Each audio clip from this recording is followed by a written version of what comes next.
Hey, political junkies, you ready for some straight talk from Capitol Hill? Let's dive into Senator John Kennedy's of a budget hearing where he grilled OMB nominee Dan Bishop like a barbecue in July. No fluff, just facts. Kennedy kicks things off with the big one: inflation. He looks Bishop dead in the eye and says, Americans aren't worried about academic terms. They're worried about groceries, gas, rent. Bishop nods along, but Kennedy isn't letting him off easy. He breaks it down. Disinflation just means prices go up, not that they're coming down. Out here in the real world, folks are still getting squeezed. And honestly, who isn't feeling it at the checkout line? Next. Senator Kennedy. Congressman, when moms and dads lie down to sleep at night and can't, one of the things they're worried about is cost of living, high prices. Isn't that true? Absolutely, certainly. And those high prices were caused by inflation. Yes, is that right? Senator. That's right. And inflation has come down. That's a good thing, right? It is a good thing, Senator. But that just means when inflation has gone from 10% to 3%, that prices are rising less quickly. They're still rising, aren't they? Yes, Senator. That's called disinflation. That's if they fall, that'd be disinflation. Yes, sir. No. If the rate of inflation comes down, that's disinflation. Oh, I beg your pardon. Okay. If prices come down, that's deflation. Yeah. Now, most Americans, they don't read Aristotle every day. They're too busy earning a living. They don't know the difference between deflation and disinflation, but they sure as hell understand that the high prices have remained, don't they? Yes, Senator. We've got a lot of work to do around here. Yes, And sir. we need 4 years to do it. And we need a cooperative House and Senate to do it. I agree, Senator. If we don't get these high prices down, we're not going to have 4 years. We're going to have a divided Congress. You can write that one down and take it home to mama.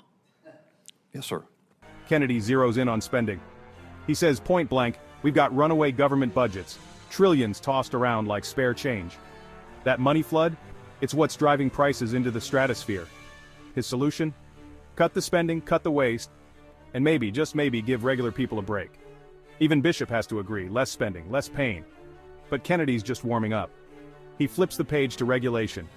That alphabet soup of rules that costs businesses a mind-blowing $2 trillion a year. Cut the red tape, Kennedy argues, and watch prices actually fall. Bishop, he's on board. It's rare to see such blunt agreement in D.C. This election was about the economy, and people are still worried about these high prices. Now, one way to get these high prices down, to reduce prices, not reduce inflation, reduce prices, would be to reduce the amount of federal spending. Isn't that true? I think so, Senator.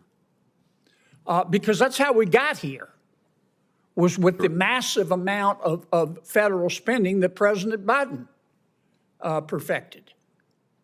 So if we can reduce the federal budget, we can reduce prices.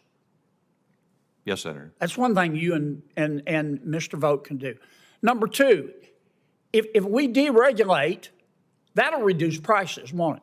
It will, Senator. Why is that? Because producers of goods and services in the economy face less cost, particularly less cost that waste money, because they're not really accomplishing anything. They're just sort of chasing the regulatory wheel. Well, hell yeah, we're spending. Regulations cost the American business community $2 trillion a year. If we can cut that in half, they can pass and will pass the savings on to the American people. Yes, sir. Now, the third way we can get these high prices down, is it not, is to grow out of them. Agreed. To stimulate the economy. Certainly, the president intends to do that, Senator. To raise That's right. wages. Yes. Real wage gains. So this idea that we have to go into a recession in order to have deflation is not really true, is it? Not at all. If we cut spending, if we deregulate the economy, if we stimulate the economy in a way that helps real people, small businesses and large businesses, but mostly real people, to increase their wages, we can deal with these high prices, can't we? That's exactly right. Well, that's what I hope you gentlemen will do. Well, we'll need help from Congress. And focus. I haven't heard enough about deregulation. I mean, I know these other issues that we're talking about are important, but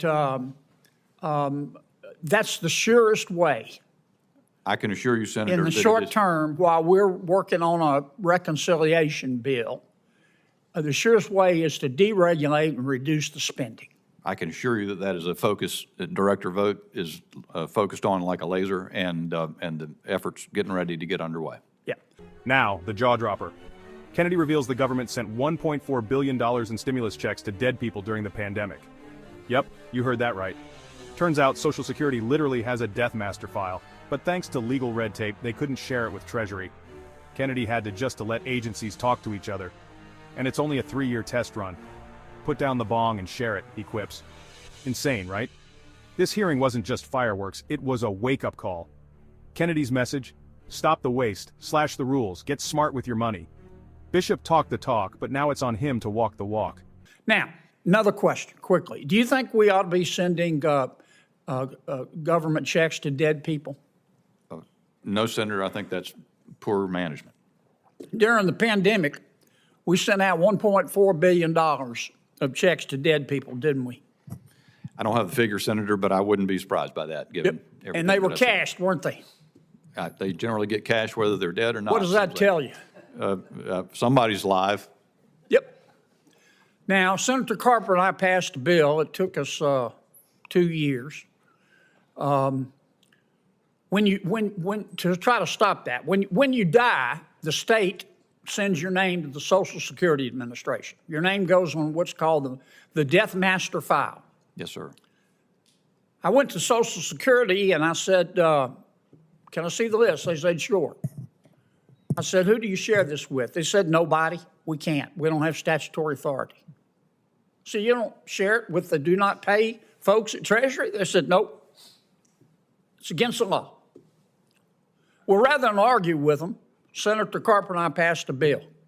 But believe it or not, to say Social Security, share the dead people list with the rest of government, for God's sakes. Put down the bong and share it with them. And believe it or not, we had opposition. So we had to agree to a 3-year trial period.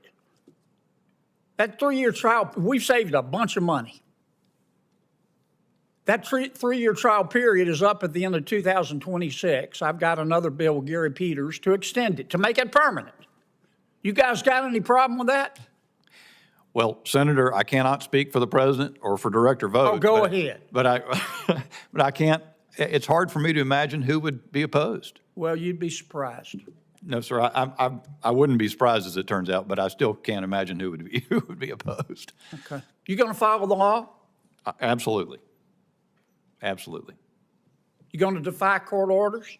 No, sir. Thank you, Mr. Chairman. Thank you, Senator. Dead people have a very good lobby, apparently. If you want more no-nonsense breakdowns like this, smash that subscribe button and keep your eyes right here. This has been Red Seat Secrets, your source for DC drama, minus the spin. Catch you next time.